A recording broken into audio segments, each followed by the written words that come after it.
Bismillah ar-Rahman ar-Rahim. Now we're with Brother Dawud Walid. He is the Executive Director of the CAIR chapter of Michigan. And mashallah, we've heard and seen him in many news outlets, and we would like to take this opportunity to discuss some of the issues with him. Brother Dawud, Jazakallah khair for joining us. In your opinion, what are one or two main key objectives that MANA has, and how do you best think that they are achieving them and that you can contribute towards their fulfillment? In regards to MANA and its purpose, it's an umbrella organization or alliance organization to provide a forum for the various Muslim organizations to come together to discuss pertinent issues that are affecting the Muslim community. In particular, it is focusing on some issues that haven't traditionally been given their proper due as far as discourse or the dialogue within the American Muslim community. Certain issues such as strengthening the families and providing premarital counseling, such as the prison re-entry situation, where we talk about we've traditionally as a community talked about giving dawah inside the prisons, but what can we do to help strengthen these Muslims when they come out so that they don't go back in? I mean, what type of safeguards are going to be involved as far as training opportunities and educational opportunities, and having a safe space or a safe spot to live in when they transition back into society. So these are two very important aspects of MANA that I feel is very needed in the community.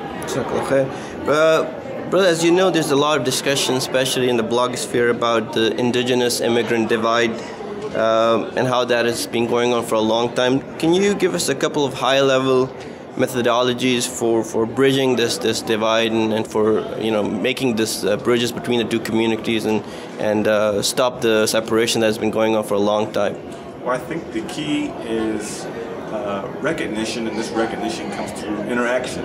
And from this interaction, we get to know each other's sensitivities and learn more about each other, and this will make us more responsive to the needs of our fellow brothers and sisters in Islam. I think that a lot of what we call a so-called divide between indigenous Muslims and immigrant Muslims really comes from a lack of interaction, a lack of knowing what offends the other, or what perhaps could be seen as a slight or marginalizing the other. So we need to have this recognition to bring together the full talents and the full voice of the entire Muslim community.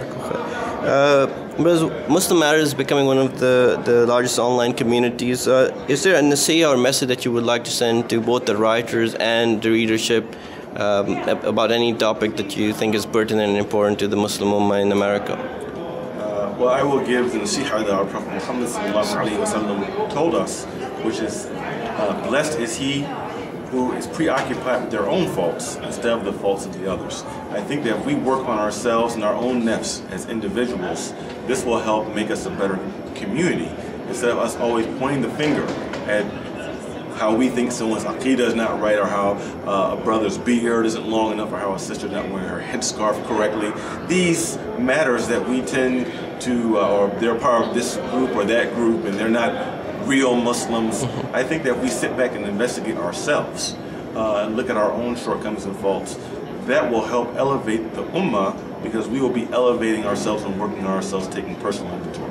Jazakallah khair, and we thank you for all your work with CAIR. Mashallah, CAIR is one of the bright spots of this Ummah in America, and again, Jazakallah khair. Assalamu alaikum.